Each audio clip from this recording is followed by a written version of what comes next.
ব্যবস্থা করে দিচ্ছি, দয়া করে আপনারা বসে যাবেন, দাঁড়িয়ে থাকবেন না, টাইম তো অল্প। এবার যারা বসে আছেন যদি সামনে ফাঁকা থাকে আপনার ভাইয়ের জায়গাগুলো আপনারা ছেড়ে দিন, নিজের জায়গাটাতে বসুন, তাহলে ভাইদের জায়গা হয়ে যাবে। একটু সেটে বসেন, সময় নষ্ট করিয়েন না। অনেকক্ষণ ধরে অপেক্ষা করছি কখন আপনাদের সঙ্গে মোলাকাত হবে। ভাই পিছনে জায়গা হয়তো দিয়েছেন কিছু বসার, আপনারা সেই জায়গাগুলোতে বসে যান।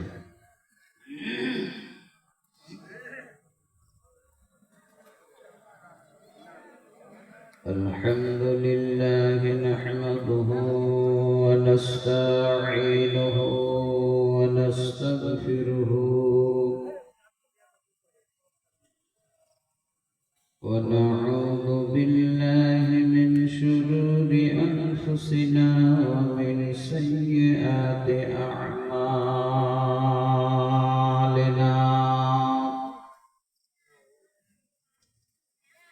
من يهده الله فلا مضل له ومن يضلل فلا هادي له وأشهد أن لا إله إلا الله وحده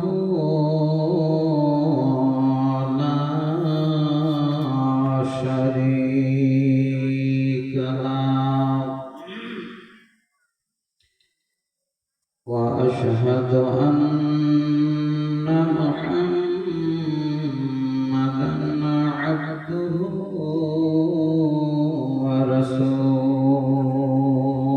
ورسوله الذي أرسله بالحق بشيرا ونذيرا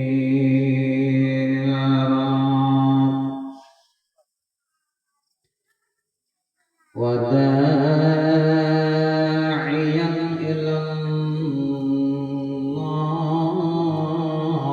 الله بإذنه وسراجا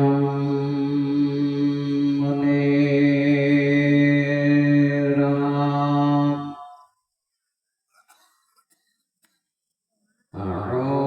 أعوذ بالله من الشيطان الرجيم.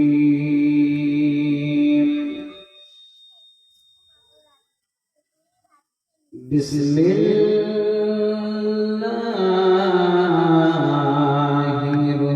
الرحمن الرحيم.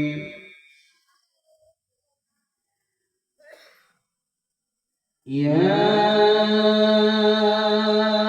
أيها الذين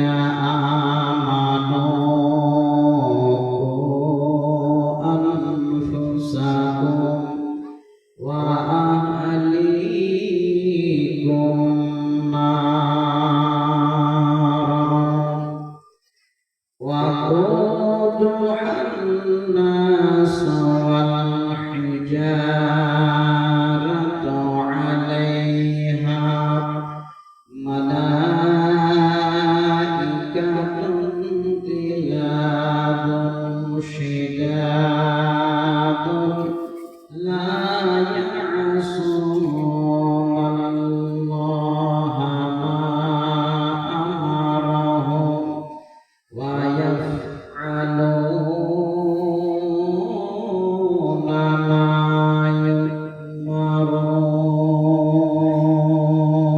يؤمرون. وقال النبي صلى الله عليه وسلم ما من مولود إلا يولد على الفطرة فأبواه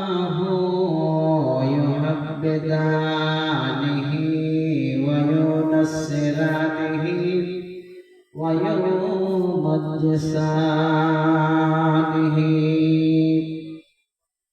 قال رب اشرح لي صدري ويسر لي أمري واحلل عقدة من لساني يفقه قولي اللهم ربي زدني علما اللهم ربي زدني علما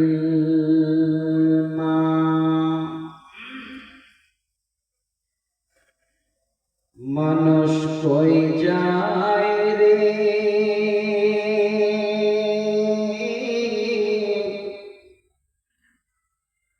দুনিয়া ছাড়িয়া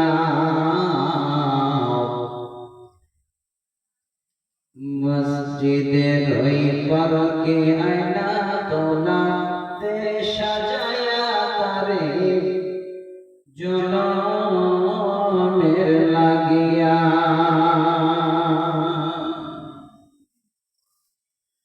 মানুষ কই যায় রে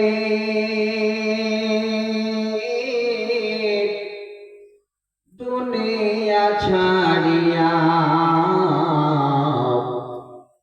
মসজিদের ওই পালকে আয়না দোলাতে সাজায়া তারে জনমের লাগিয়া এই বাড়ির জন্য করছ তুমি কত মারামারি মামলা মোকদ্দমা করে খোয়াইলে করি এই বাড়ির জন্য করছ তুমি কত মারামারি মামলা মোকদ্দমা করে নষ্ট করলে করি আজকে তুমি যাবে চলে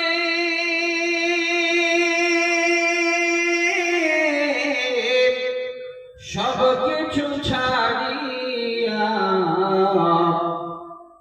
মসজিদের ওই পালকে আয়না দোলাতে সাজায়া তারে জনমের লাগিয়া মানুষ কই যায় রে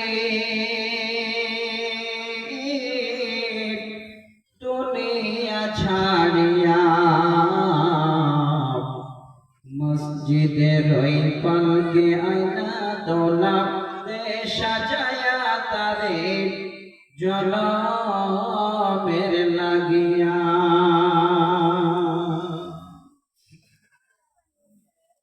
ছেলে মেয়ে নববধূর প্রেমেতে পড়িয়া নামাজ রোজা সব ছাড়িলাম দুনিয়ায় আসিয়া নববধূ ছেলে মেয়ের প্রেমেতে মাতিয়া নামাজ রোজা সব ছাড়িলাম দুনিয়ায় আসিয়া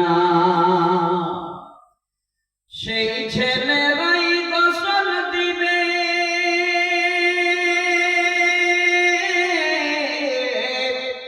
মুশারি টানাইয়া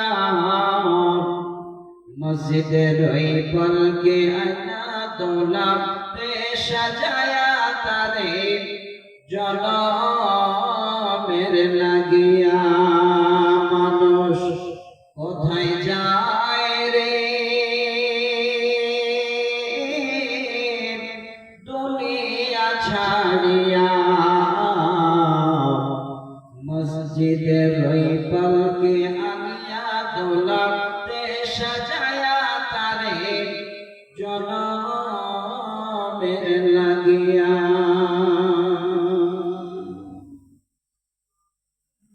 উপস্থিত সুনামধন্য আজকে জলসার সম্মানিত সভাপতি সাহেব, মঞ্চে উপবিষ্ট ওলামায়ে কেরাম,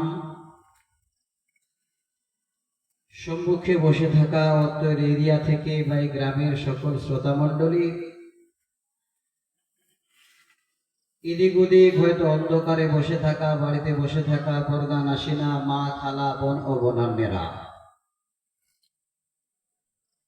সর্বাগ্রে সে সৃষ্টিকর্তার কাছে একবার শুকরিয়া জ্ঞাপন করি, যিনি পৃথিবীর বুকে সব থেকে অতি উত্তম মানুষ করে আল্লাহ আমাদের দুনিয়াতে পাঠিয়েছেন। যে উদ্দেশ্য দিয়ে আল্লাহ আমাদের পাঠিয়েছেন সেটা হলো আল্লাহর ইবাদত করা। সেই মনিবের দরবারে তিনার কৃতজ্ঞ বান্দা হিসাবে সকলে মিলে প্রাণ খুলে উচ্চ স্বরে একবার শুকর গুজার করি। আমরা এক বাক্যে সে আল্লাহ পাক রব্বুল আলামিনের কাছে একবার তেনার তারিফ জানাই, সকলে পড়ি আলহামদুলিল্লাহ। আমাদের শেষ প্রফেট মা আমিনার দুলাল নবী মুহাম্মদ রাসূলুল্লাহ সাল্লাল্লাহু আলাইহি ওয়াসাল্লামের উপর শত কোটি শান্তি ধারা বর্ষিত হোক, আল্লাহুম্মা আমিন। আল্লাহুম্মা সাল্লি আলাইহি, আল্লাহুম্মা বারিক আলাইহি। ব্রাদার ইসলাম, কুলসুনা গ্রাম সত্যিতে কিছুটা মনে হয় আমার হৃদয়টাকে কেড়ে ফেলেছে। এবার দিয়ে আমার মনে হচ্ছে গন্তিতে বোধে 4 ভারও হলো। আর আপনারা যে কুলসুনা গ্রামের মানুষ কোরআন হাদিস শোনেন, কোরআন হাদিস পছন্দ করেন, এটা প্রথম বছর থেকেই কিন্তু আমার একটা ধারণা হয়ে গেছে। এখন আপনারা চারিদিক থেকে, বাড়ি থেকে, দোকান ছেড়ে আসলে, কিন্তু আজকে আপনাদের থেকে আমি কিন্তু সব থেকে বড় শ্রোতা হিসাবে ছিলাম। আমার পূর্বে যে 2 জন আলেম, যে ভাই আমার বক্তব্য রাখলেন, আমি সম্পূর্ণটাই বক্তব্য শুনেছি ওনাদের। এত দামি কথা ওনারা বলেছেন। যিনি একজন শিক্ষিত মানুষ, আমাদের এই জবান, আমাদের এই ঠোঁট, আমাদের এই চোখের কথা বলে বক্তব্য সুন্দর করে বুঝালে, লক্ষ টাকা দিয়েও এই কথাগুলো কিন্তু পাওয়া যাবে না। আমি সব শুনেছি। আমার পূর্বে যিনি মাদ্রাসার সদর, এত ভালো ভালো কথা বললে, কিন্তু আমরা সবাই যেন মনে মনে ভাবছি ইনি তো আমাদের গ্রামেরই মাওলানা, আমাদের মাদ্রাসার মাওলানা। মাওলানা আপনাদের মাদ্রাসার গ্রামে, কিন্তু কথাটা ওনার নিজের নয়, এটা মাথায় রাখবে। তো আজকে আমি আপনাদের কাছে অনেক আশা আকাঙ্ক্ষা নিয়ে যে টাইমে আসার কথা, তার থেকে প্রায় মোটামুটি ধরুন এই 10 থেকে 11 ঘন্টা আগে চলে এসেছে। এত ভালোবাসি আপনাদের, কিন্তু দেখা আপনাদের কারোর সঙ্গে হয়নি, এটাই দুঃখের বিষয়। সবে মাত্র দেখা হলো। যা তো ভাই আমার, আমি যেখানে আলোচনা করি, যেখানে যাই, চেষ্টা করি যে কোনো একটা সাইড বা একটা টপিক নিয়ে আলোচনা করার, যেন মানুষ শোনার পরে সুন্দর করে কোরআন হাদিসগুলো বুঝতে পায়, এবং তার সাথে সাথে আল্লাহ পাক রব্বুল আলামিন আমাদের জন্য পরিপূর্ণ আমল করার তৌফিক দেন। এই রকমের আল্লাহর কাছে আরেকবার আশা নিয়ে তিনার কাছে সকলে একবার আমরা দোয়া চাই, সকলে পড়ি আল্লাহুম্মা আমিন। আমার ভাই সকল, গ্রামে আপনাদের 2টো মাদ্রাসা আছে। নসিব খারাপ, একবার আমি লকডাউনের কারণে আসতে পারিনি, হায়াতে রাখলে ইনশাআল্লাহ আবার দেখা হবে। তো যে বিষয়টাকে নিয়ে আজকে আমি আলোচনা করব, খুবই গুরুত্বপূর্ণ বিষয়। আমাদের সমস্ত বাবা মায়েদের প্রয়োজন আছে এই রকমের কিছু বিষয়কে সুন্দর করে শুনে একদম মনে প্রাণে বাড়িতে বসে না থেকে সকলকে নিয়ে এই কথাগুলো আলোচনা করা এবং আমল করা। দিনী বন্ধু, আমি খুব লম্বা যে করব তা নয়, একটি আয়াত আমি পড়েছি আপনাদের কাছে আল্লাহর কোরআন থেকে। সূরাটার নাম হলো সূরা তাহরীম, আয়াত নাম্বার 6, একদম ছোট আকারে। সহিহ বুখারী মুসলিমের একটি হাদিস আমি পড়লাম। হাদিসের রাবী হযরত আবু হুরায়রা রাদিয়াল্লাহু তাআলা আনহু, হাদিস নাম্বার 1659। তাহলে আমরা সবাই আজকে এই কথাগুলোকে একটু মনোযোগ সহকারে শুনবো।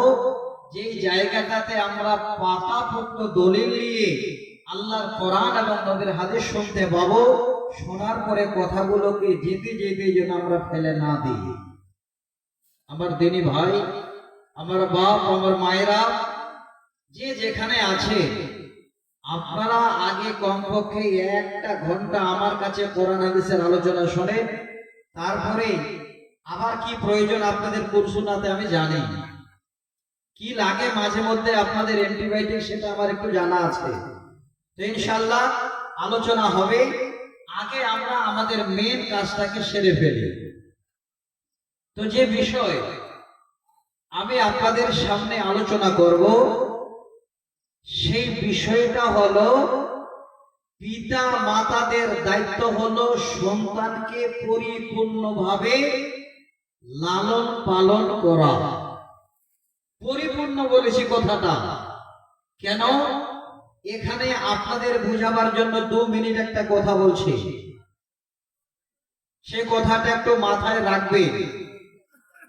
সমস্ত বাপজানদের আল্লাহ যাদের ঘরে সন্তান দিয়েছেন, ছেলে হোক আর মেয়ে হোক, আমাদের ছেলে মেয়েদেরকে আমরা কেউ কোনোদিন মা বাবা হয়ে ছুঁড়ে ফেলে দিতে পারি না। এটা আমাদের দায়িত্ব যে আল্লাহ আমাদের ঘরে বড় একটা নেয়ামত দিয়েছেন, আর এই নেয়ামত হলো আমাদের সন্তান সন্ততি।